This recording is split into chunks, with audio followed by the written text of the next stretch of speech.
Hello guys, good evening. Welcome back to banking Kannadiga. So ಎಲ್ರಿಗೂ ನಮಸ್ತೆ. ಇವತ್ತು morning RRB PO and RRB clerk officer scale 1, 2, 3 ಎಲ್ಲದೂ result ಬಂದಿದೆ. ತುಂಬ ಜನ ತುಂಬ ಖುಷಿಯಾಗಿದ್ದೀರಾ, ತುಂಬ ಜನ ತುಂಬ ದುಃಖದಲ್ಲಿದ್ದೀರಾ, ತುಂಬ ಜನ ಇನ್ನೂ ಕನ್ಫ್ಯೂಷನಲ್ಲಿ ಇದ್ದೀರಾ, ನೆಕ್ಸ್ಟ್ ಏನು ಹಿಂಗಾಗಿದೆಯಲ್ಲ ಅಂತ.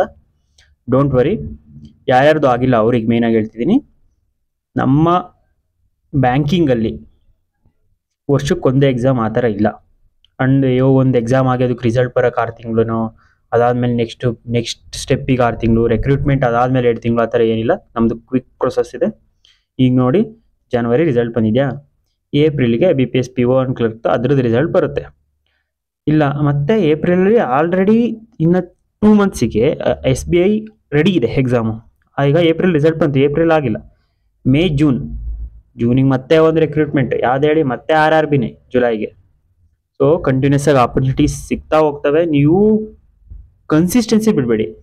ನಾನು 3 ಇಯರ್ಸಿಂದ ಬರೀತಿದ್ದೀನಿ ಅಂತ ಅನ್ನೋರು ತುಂಬ ಇದ್ದೀರಾ. ಅದರಲ್ಲಿ ಕೆಲವೊಬ್ರು ಮೇ ಬಿ ಕನ್ಸಿಸ್ಟೆಂಟ್ ಇರ್ಬೋದು, ಬಟ್ ಕನ್ಸಿಸ್ಟೆನ್ಸಿ ಆಗಿದ್ದರೆ ಇದರ ರಿಸಲ್ಟ್ ಬಂದಾಗೆಲ್ಲ ನೀವು ಅಯ್ಯೋ ಹಿಂಗಾಯ್ತಲ್ಲ ಅಂತ ವರಿ ಆಗಿದ್ರೆ ಒಂದಿನ ರೆಸ್ಟ್ ಮಾಡಿ, ಇಟ್ಸ್ ಓಕೆ.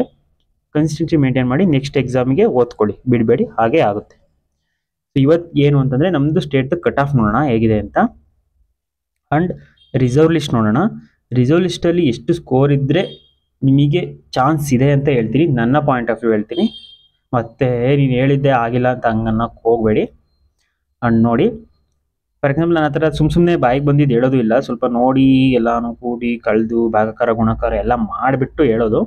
ಫಾರ್ ಎಕ್ಸಾಂಪಲ್ ನಿನ್ನೆ ತಾನೇ ನಮ್ಮದು RRB ಕಟ್ ಆಫ್ ರೇಂಜ್ ಹೇಳಿದ್ದೆ. ಅದೇ SC/ST ಬಿಡಿ, ನಾನು ಅನ್ಎಕ್ಸ್ಪೆಕ್ಟೆಡ್ ST ಅಂತೂ 36 ಹೋಗುತ್ತೆ ಅಂದ್ಕೊಂಡಿರಲ್ಲ, 38 ಹೋಗುತ್ತೆ ಅಂತ ಅಂದ್ಕೊಂಡಿದ್ದೆ. ಅಂದರೆ 38 - 1 37 ಅಂದ್ಕೊಂಡಿದ್ದೆ. ಬಟ್ ಈ OBC 43 ಹೇಳಿದ್ದೆ, EWS 42 ಹೇಳಿದ್ದೆ, ಜನರಲ್ 45 ಹೇಳಿದೆ, ಅಷ್ಟೇ ಹೋಗಿದೆ. ಆ್ಯಂಡ್ ಫಸ್ಟ್ ಟೈಮ್ ನಾನು ಹೇಳಿದ್ದು ನಿಜ ಆಗಿರೋದಕ್ಕೆ ನನಗೆ ಬೇಜಾರು.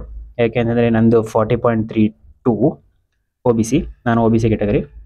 ಬಟ್ ಇರಲಿ. ಆ್ಯಂಡ್ ಇನ್ನೊಂದೇನು ಅಂತಂದರೆ ಇಂಟರ್ವ್ಯೂ ಏನಾಗಿದೆ ಅಂತಂದರೆ, ತುಂಬ ಜನ ಅಂದರೆ ತುಂಬ ಚೆನ್ನಾಗಾಗಿದೆ ಇಂಟರ್ವ್ಯೂ, ನೀನು ಚೆನ್ನಾಗಿ ಮಾಡಿದ್ಯಪ್ಪ, ಗುಡ್ ನೀನು, ಆ ಥರ ಎಲ್ಲ ಯಾರ್ಯಾರಿಗೆ ಹೇಳಿದ್ದಾರೆ ಅವರೆಲ್ಲ 73, ಅದು ಪರ್ಟಿಕ್ಯುಲರ್ ನಂಬರ್ 73 ಇಂದ ಸ್ಟಾರ್ಟ್ ಆಗಿ 78.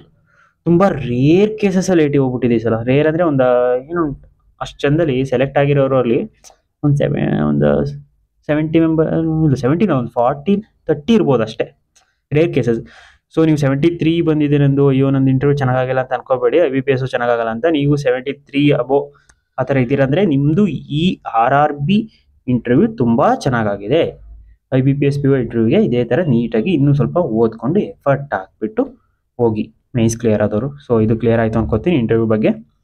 ನೀವು 70 ಅಬೋ ಇದ್ದೀರಾ ಅಂತಂದರೆ ಈ ವರ್ಷ ಇಂಟರ್ವ್ಯೂದು ಚೆನ್ನಾಗಾಗಿದೆ ಅಂತ. ಆ್ಯಂಡ್ ಯಾರೋ ಹೇಳ್ತಿದ್ರು ಈ ವರ್ಷ ಎಲ್ಲರಿಗೂ ಅಂದರೆ ಚೆನ್ನಾಗಾಗಿದೆ ಅಂತಂದರೆ ಆಲ್ಮೋಸ್ಟ್ 65 to 75 ರೇಂಜಲ್ಲೇ ಸ್ಕೋರ್ ಕೊಟ್ಟಿದ್ದಾರಂತೆ. ಸೊ ಡೋಂಟ್ ವರಿ, ನೀವು ಚೆನ್ನಾಗಿ ಮಾಡಿದ್ದಾರೆ ಇಂಟರ್ವ್ಯೂನ. ಆ್ಯಂಡ್ ಇಂಟರ್ವ್ಯೂಲಿ 73, 75 ತಗೊಂಡವ್ರದ್ದು ಆಗಿಲ್ಲ, ಯಾಕೆಂದರೆ ಮೇನ್ಸಲ್ಲಿ ಕಮ್ಮಿ ಇರೋದ್ರಿಂದ. ಸೊ ಅದಕ್ಕೆಲ್ಲ ತಲೆ ಕೆಡಿಸ್ಕೊಬೇಡಿ. ಸೊ ಈಗ ಕಟ್ ಆಫ್ ಗೊತ್ತಾಯಿತು ಅನ್ಕೋತೀನಿ. ನಮ್ಮ ಕರ್ನಾಟಕ ಸ್ಟೇಟ್ಗೆ ಈ ವರ್ಷ ಕಟ್ ಆಫ್ ಇದು. ನೆಕ್ಸ್ಟ್ ಇಯರ್ ಮಕ್ಕಳು ಈ ಕಟ್ ಆಫ್ ನೋಡ್ಕೊಂಡೆ ಏನು ಮಾಡೋದು ಅಂತ ಡಿಸೈಡ್ ಮಾಡೋದು. ಸೊ ಇದು ಆಫೀಸರ್ ಸ್ಕೇಲ್ 1ಗೆ. ಸೊ ಈಗ ಮೇನ್ ಟಾಪಿಕ್ಗೆ ಬರೋಣ, reserve list. Officer scale 1 reserve list cut off, waiting list reserve list ಎರಡು ಒಂದೇ. ರಿಸರ್ವ್ ಒಂದೇ, ನಿಮ್ಮನ್ನು ಕ್ಯೂವಲ್ಲಿ ಇಟ್ಟಿದ್ದಾರೆ.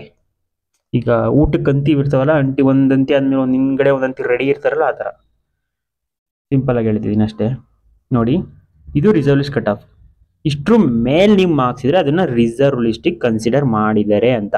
ಫಾರ್ ಎಕ್ಸಾಂಪಲ್ 42.32 OBCದು, ಬಟ್ ಆ್ಯಕ್ಚುಲ್ ಕಟ್ ಆಫ್ ಎಷ್ಟು 43.12.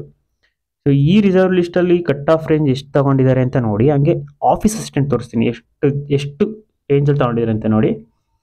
ಆ್ಯಂಡ್ ಜನರಲ್ ಎಷ್ಟಿಲ್ಲಿ 42.95. ಸೊ ಈಗ ಚಾನ್ಸ್ ಏನು ನಿಮ್ಮದು ರಿಸರ್ವ್ ಲಿಸ್ಟಲ್ಲಿ ಏನಂದರೆ, ಯಾರ್ಯಾರು 43ಯಲ್ಲಿ ಇದ್ದೀರಾ ಅವ್ರದ್ದು ಆಲ್ಮೋಸ್ಟ್ ಆಯಿತು ಅಂತ, ಓಕೆನಾ. ಈ 0.1 ಯಾರು ಇರ್ತೀರಾ ಅವ್ರದ್ದು ಆಲ್ಮೋಸ್ಟ್ ಆಯಿತು ಅಂತ. ಆ್ಯಂಡ್ ಸ್ವಲ್ಪ ಇನ್ಕ್ರೀಸ್ ಆಗ್ತಾ 0.4 ಆ ಥರ ಗ್ಯಾಪ್ ಹೋಗ್ತಾ ಚಾನ್ಸ್ ಕಮ್ಮಿ ಆಗುತ್ತೆ. ಅದು ರಿಯಾಲಿಟಿ, ನಾನು ಹೇಳಬೇಕು, ಸುಮ್ಮನೆ ಹೋಪ್ ಕೊಡೋಕ್ಕಾಗಲ್ಲ. ಯಾಕೆಂತಂದರೆ ಇದು ಸ್ಕೇಲ್ 1 ಲೆವೆಲ್ಲು. ಇವಾಗಂತೂ ಇನ್ ಹ್ಯಾಂಡು ನೀವೆಲ್ಲ ಈಗ ಆಗಿರೋರು ಜಾಯ್ನ್ ಆಗೋರು 70,000 ಅಂತೂ ಹೋಗುತ್ತೆ. ಯಾರು 1 ಮಂತ್ 2 ಮಂತ್ಸ್ 3 ಮಂತ್ಸ್ ಮಾಡಿಬಿಡೋದು, ಅಟ್ಲೀಸ್ಟ್ 1 ಇಯರ್ ಮಾಡ್ತಾರೆ. ಎಕ್ಸ್ಪೀರಿಯನ್ಸಿಗೋಸ್ಕರ ಏನೋ ನೆಕ್ಸ್ಟ್ ಲೆವೆಲಿಗೆ ಹೋಗ್ಬೇಕು ಅಂದರೆ ನೆಕ್ಸ್ಟ್ ಸ್ಕೇಲಿಗೆ ಹೋಗ್ಬೇಕು, CBI ಹೋಗಿ ಅಪ್ಲೈ ಮಾಡಬೇಕು, ಆ ಥರ ಇದ್ದವರು ಅಟ್ಲೀಸ್ಟ್ 1 ಇಯರ್ ಮಾಡ್ತಾರೆ. ಸೊ ಕಮ್ಮಿ ಪಿ ಒಗಳು ಕ್ವಿಟ್ ಮಾಡೋದು ಕಮ್ಮಿ ಬೇಗ. ಒಂದು ಪಾಸಿಬಿಲಿಟಿ ಏನು ಅಂತಂದರೆ, ಈಗ ಇಲ್ಲಿದ್ದಾರಲ್ಲ, ಈಗ ಸೆಲೆಕ್ಟ್ ಆಗಿರೋರಲ್ಲಿ ಯಾರಾದರೂ IBPS PO ಆದರೆ ಹೋಗ್ಬೋದು. ಬಟ್ ಕರ್ನಾಟಕದವ್ರು IBPS PO ಆದರೂ ಹೋಗೋದು ಡೌಟು. ಕೆಲವೊಬ್ರು RRBನೇ ಪ್ರಿಫರ್ ಮಾಡ್ತಾರೆ IBPSಗಿಂತ. ಬಟ್ SBI ಆದರೂ ಹೋಗ್ತಾರೆ, ಬಟ್ ಅದು ರೇರ್ ಕೇಸು. 600 ವೇಕೆನ್ಸಿಲಿ ಎಷ್ಟು ಜನ ಹೋಗ್ಬೋದು ಕರ್ನಾಟಕದಿಂದ, ನೀವೇ ಯೋಚನೆ ಮಾಡಿ. ಆ್ಯಂಡ್ ಇನ್ನೊಂದು ಪಾಸಿಬಿಲಿಟಿ ಅಂದರೆ LPTಲಿ ಯಾರಾದರೂ ಹೊರಗಡೆ ಹೋದರೆ ಔಟ್ ಆಫ್ ಸ್ಟೇಟ್ ಅವರು ನೋಡಿ ಚಾನ್ಸ್ ಸಿಗುತ್ತೆ. ಆ್ಯಂಡ್ ನನಗೆ ಅನ್ನಿಸ್ತಿಲ್ಲ ಈ ಸಲ ಔಟ್ ಆಫ್ ಸ್ಟೇಟರು ತುಂಬ ಜನ ಸೆಲೆಕ್ಟ್ ಆಗಿದ್ದಾರೆ ನಮ್ಮ ಸ್ಟೇಟಲ್ಲಿ, ನಮ್ಮ ಸ್ಟೇಟ್ ವೇಕೆನ್ಸಿಗೆ ಅಂತ. ಸೊ ಇದು ಈ ರೇಂಜಲ್ಲಿ ಇದ್ದರೆ ನೀವು ಓಕೆ, ನಿಮಗೆ ಚಾನ್ಸ್ ಇದೆ ಅಂತ. ಮೀನ್ಸ್ 42.32 ಅಲ್ವಾ, ನಿಮ್ಮ ಸ್ಕೋರ್ ಏನಾದರೂ 42.7 ಅಬೋ 7-8 ಅಬೋ ಇದೆ ಅಂದರೆ ಚಾನ್ಸ್ ಇದೆ. ಬಟ್ ಚಾನ್ಸ್ ಯಾವಾಗಲೂ ಇದ್ದೇ ಇರುತ್ತೆ. 42.3 ಅವ್ರು ಸುಮ್ಮನೆ ಕನ್ಸಿಡರ್ ಮಾಡಿಲ್ಲ IBPS ಅವರು, ಓಕೆನಾ. 42.32 ಅಂತ ಈಗ OBC ಅವರಿಗೆ ಸುಮ್ಮನೆ ಕನ್ಸಿಡರ್ ಮಾಡಿಲ್ಲ, ಅವರು ಎಲ್ಲ ಪಾಸಿಬಿಲಿಟಿ ತೊಗೊಂಡು ಕನ್ಸಿಡರ್ ಮಾಡಿದ್ದು. ಸೊ ಹೋಪ್ ಲಾಸ್ ಮಾಡ್ಕೊಬೇಡಿ, ಇರುತ್ತೆ. ಬಟ್ ನೀವು ಓದ್ಕೋತೀರಿ, ಅದ್ರ ಮೇಲೆ ತೀರಾ ಡಿಪೆಂಡ್ ಆಗಕ್ಕೆ ಹೋಗಬೇಡಿ. ಆ್ಯಂಡ್ ಯಾವಾಗ ರಿಸಲ್ಟ್ ಬರುತ್ತೆ ಅಂದರೆ ಫಸ್ಟ್ ರಿಸಲ್ಟ್ ಏಪ್ರಿಲ್ ಮಂತಲ್ಲಿ ಬರುತ್ತೆ, ಓಕೆನಾ, ಏಪ್ರಿಲಲ್ಲಿ ಬರುತ್ತೆ. ಸೊ ಈಗ ಆಫೀಸ್ ಅಸಿಸ್ಟೆಂಟಿಗೆ ಹೋಗೋಣ. So office assistant cut off ನೋಡಿದರೆ ನೀವು, ಇದು ಆಫೀಸ್ ಅಸಿಸ್ಟೆಂಟ್ ಕಟ್ ಆಫ್ 45.67 ಏನಿದು 69 SC, 43.38 ST, 52.41 OBC and 50.53 EWS and 55.50 general. So ಇದು ನಿಮ್ಮ ಕಟ್ ಆಫ್. ಈ ಡೇಟ್ ಅಂತ ಕನ್ಫ್ಯೂಸ್ ಇರುತ್ತೆ. ಈ ಡೇಟ್ ಏನು ಅಂತ ಅಂದರೆ, ಆ ಡೇಟಲ್ಲಿ ಇರೋರ್ದು ಈ ಮಾರ್ಕ್ಸ್ ಇದೆಯಲ್ಲ, ಇದು ತುಂಬ ಈಗ 52 ಪಾಯಿಂಟ್ OBC ಇದು 52.41 ತುಂಬ ಜನಕ್ಕೆ ಬಂದಿರ್ಬೋದು. ಬಟ್ ಡೇಟ್ ಆಫ್ ಬರ್ತ್ ಯಾರು ಸೀನಿಯರ್ ಇರ್ತಾರೆ ಅವ್ರನ್ನ ಕನ್ಸಿಡರ್ ಮಾಡ್ತಾರೆ ಈ ಥರ ಸೇಮ್ ಮಾರ್ಕ್ಸ್ ಬಂದಾಗ. ಸೊ ಈ ಡೇಟ್ ಆಫ್ ಬರ್ತಲ್ಲಿ ಇದ್ದಾರಲ್ಲ, ಅವರೇ ಲಾಸ್ಟ್ ಪರ್ಸನ್ ಸೆಲೆಕ್ಟ್ ಆಗಿರೋದು ಅಂತ ಅರ್ಥ ಅಷ್ಟೇ. ಗೊತ್ತಾಯ್ತು ಅನ್ಕೋತೀನಿ. ಅದೇನು ಏಜ್ ಲಿಮಿಟ್ ಅಲ್ಲ ಅವ್ರು ಕೊಟ್ಟಿರೋದು, ಆ ಡೇಟ್ ಆಫ್ ಬರ್ತ್ ಇರೋರು ಲಾಸ್ಟ್ ಪರ್ಸನ್ ಆ ಕ್ಯಾಟಗರಿಲಿ ಸೆಲೆಕ್ಟ್ ಆಗಿರೋದು ಅಂತ. ಓಕೆನಾ, ಅರ್ಥ ಆಯಿತು ಅನ್ಕೋತೀನಿ. ನೆಕ್ಸ್ಟ್ ಹೋಗೋಣ.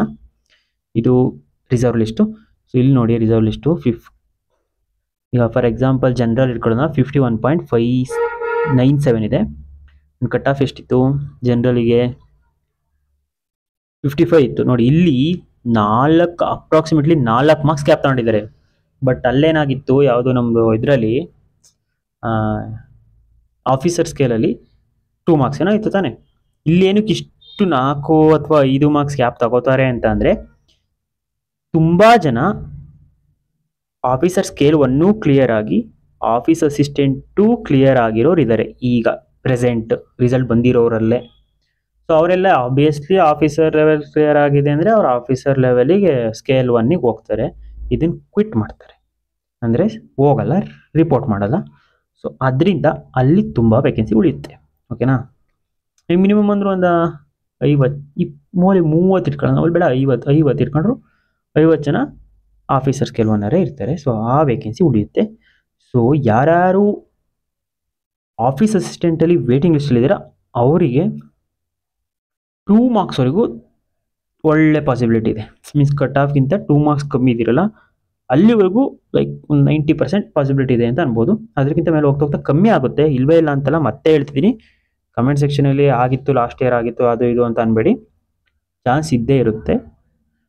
ಬಟ್ ನನ್ನ ವ್ಯೂ ಅಂದರೆ ಈ ಸಲ may be out of state ಅವ್ರು ಕಮ್ಮಿ ಇರೋದ್ರಿಂದ, ಅಂದರೆ ಔಟ್ ಆಫ್ ಸ್ಟೇಟ್ ಅವ್ರು ಕಮ್ಮಿ ಸೆಲೆಕ್ಟ್ ಮಾಡಿದ್ದಾರೆ ಅಂತ ಅಂದ್ಕೊಂಡು ಅದು ಪಿ ಒದಲ್ಲಿ. ಬಟ್ ಇದರಲ್ಲಿ ಔಟ್ ಆಫ್ ಸ್ಟೇಟ್ ಅವ್ರು ಯಾರು ಅಂತ ಗೊತ್ತಾಗಲ್ಲ, ಎಲ್ಲರೂ ಮಾರ್ಕ್ಸ್ ವೈಸ್ ಸೆಲೆಕ್ಟ್ ಮಾಡಿರ್ತಾರೆ. ಸೊ LPT ಆಗಬೇಕು, LPT ಆದಮೇಲೆ ತುಂಬ ಜನ ಹೋಗೋರಿದ್ದಾರೆ. ಸೊ ಅದೆಲ್ಲ ಆದರೆ ನೀವು ನಿಮ್ಮ ಆ್ಯಕ್ಚುಯಲ್ ಕಟ್ ಆಫ್, ನಿಮ್ಮ ಕ್ಯಾಟಗರಿ ಆ್ಯಕ್ಚುಯಲ್ ಕಟ್ ಆಫ್ ನೋಡಿ, ಅದಕ್ಕಿಂತ 2 ಮಾರ್ಕ್ಸ್ ರೇಂಜಲ್ಲಿ ಇದ್ದರೆ 2 to 2.5 ಇದ್ದರೆ ನಿಮಗೆ ಚಾನ್ಸ್ ಇದೆ, ಒಳ್ಳೆ ಚಾನ್ಸ್ ಇದೆ.